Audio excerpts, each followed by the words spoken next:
night we go through the same thing that you want to say it for another. I can't.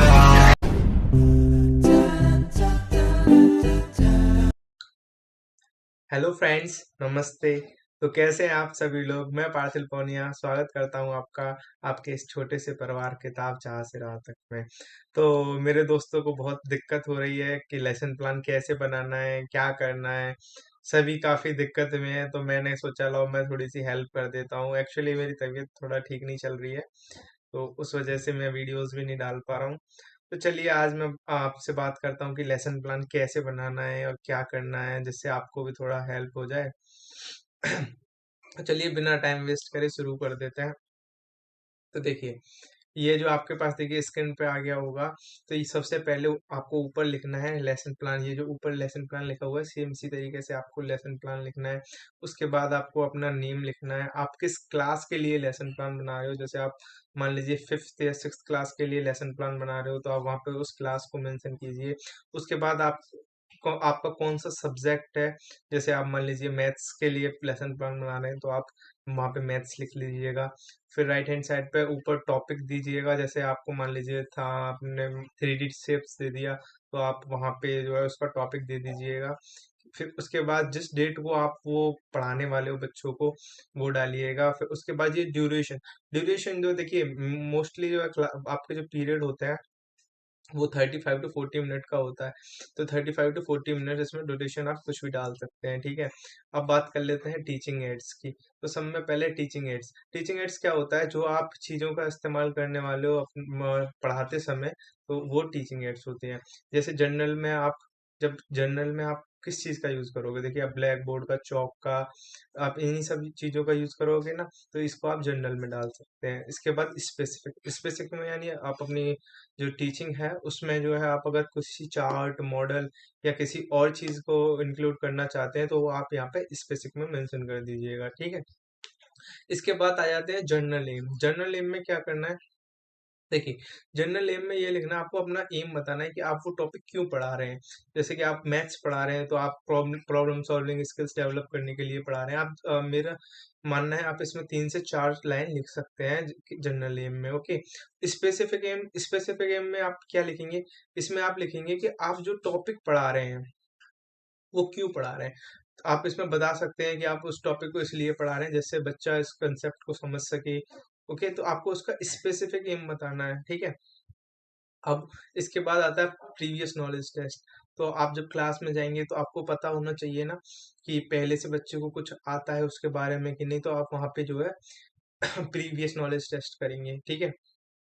Same heading आएगी previous knowledge test. इसमें आपके पास दो activity होंगी, जो कि एक प्यूपल टीचर एक्टिविटी और दूसरी प्यूपल एक्टिविटी। और प्यूपल टीचर एक्टिविटी में क्या होगा, आप जो है उससे रिलेटेड जो आपका टॉपिक है उससे रिलेटेड कुछ छोटे मोटे से बेसिक क्वेश्चंस कीजिएगा बच्चों से। और आप देखिएगा कि बच्चे जो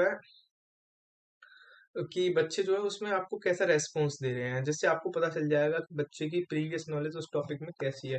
तो पीपल टीचर एक्टिविटी में आप वो लिखें जो आप पूछेंगे, और पीपल एक्टिविटी में आप वो लिखें जो बच्चा आपको आंसर देगा।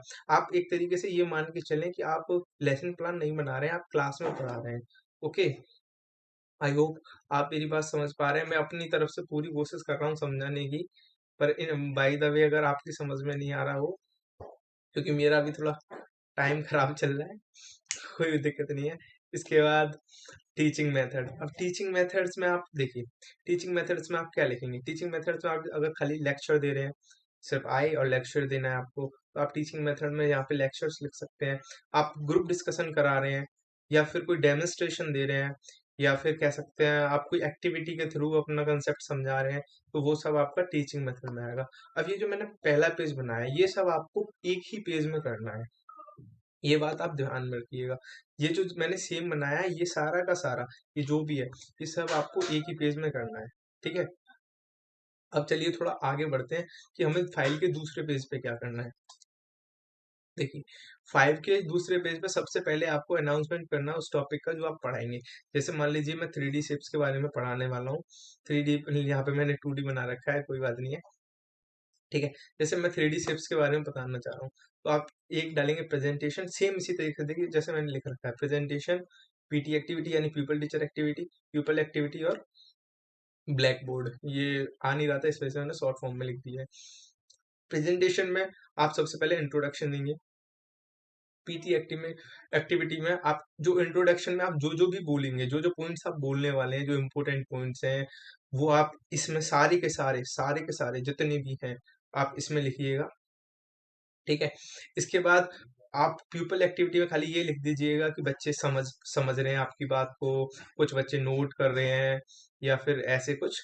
और अगर आपने कोई शेप या डायग्राम बनाया है तो आप उसको भी यहाँ पे बता दीजिएगा जो आपने इंट्रो में ये किया है। आई होप आपकी समझ में दूसरा पेज भी आ गया होगा।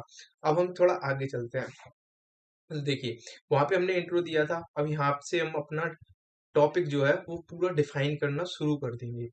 मतलब अब जो इंट्रो के बाद जब आप डेफिनेशन, मतलब जो भी आपका टॉपिक है आप जब उसको एक्सप्लेन करेंगे तो वो पूरा का पूरा जैसे जैसे आप एक्सप्लेन करेंगे वो पूरा इसमें पीटी एक्टिविटी में एज इट इज लिख दीजिएगा।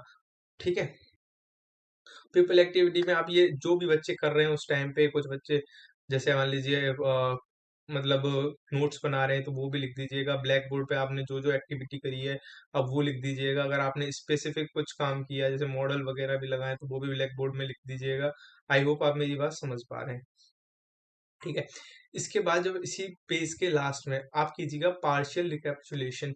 अब आपको इसमें क्या करना है, आपको ये काम करना है क्लास के, जब आपकी क्लास 15 से 20 मिनट की हो चुकी होगी। ठीक है, इतने में आपकी क्लास 15 से 20 मिनट की आराम से हो चुकी होगी, राइट। तो आपको जो है कुछ क्वेश्चंस पूछने हैं बच्चों से जो आपने पढ़ाया उससे रिलेटेड। ठीक है, फिर आप देखिएगा बच्चों का कैसा रेस्पॉन्स है, बच्चे आंसर दे पा रहे हैं नहीं दे पा रहे हैं, कुछ डाउट है तो आप उनके डाउट सॉल्व कीजिएगा। और फिर डाउट सॉल्व करने के बाद आप आगे बढ़िएगा। सेम इसी तरीके से आपको पेज 3 बनाना है। ओके, अब नेक्स्ट पेज पे चलते हैं। देखिए, अब ये नेक्स्ट पेज आगे, इसमें क्या करना है आपको, अपना टॉपिक जहां तक मैंने बोला था 15 से 20 मिनट तक का आपको वहां पे पढ़ा चुके थे, राइट। 6 से 7 मिनट या थोड़ा और इधर उधर वो सब आप यहाँ पे लिख दीजिएगा। ठीक है, यानी कि यहाँ तक आते आते आपको अपना टॉपिक फाइनल रिकैप्चुलेशन से ऊपर ऊपर तक कंप्लीट कर देना है। अरे ये बात समझ में, आपको यहाँ फाइनल रिकैप्चुलेशन से ऊपर ऊपर तक यहाँ पे अपना टॉपिक कंप्लीट कर देना है। और ये भी साथ में ये भी श्योर कर लेना है कि आपको 30 मिनट्स के समथिंग क्लास में हो चुकी हूँ। ओके, अब आता है फाइनल रिकैप्चुलेशन। और फाइनल रिकैप्चुलेशन में आप बच्चों से फिर से क्वेश्चन कीजिएगा। ठीक है, पूरे टॉपिक से जो भी आपने इस क्लास में पढ़ाया वो एक तरीके से रिकॉल हो जाएगा। और आप उनसे क्वेश्चनिंग कीजिएगा जिससे आपको पता चलेगा किस बच्चे की समझ में कितना आ गया है। और ये सब होने के बाद और लास्ट पेज पे आप उनको दे दीजिएगा होमवर्क। ओके, तो आपको होमवर्क भी जो देना है वो भी यहाँ पे मेंशन कर देना है। जैसे जैसे मैंने फाइल के पेजेस बनाए हैं आप स्क्रीनशॉट ले लीजिएगा, इसी तरीके से आपको फाइल के पेजेस बनाने हैं।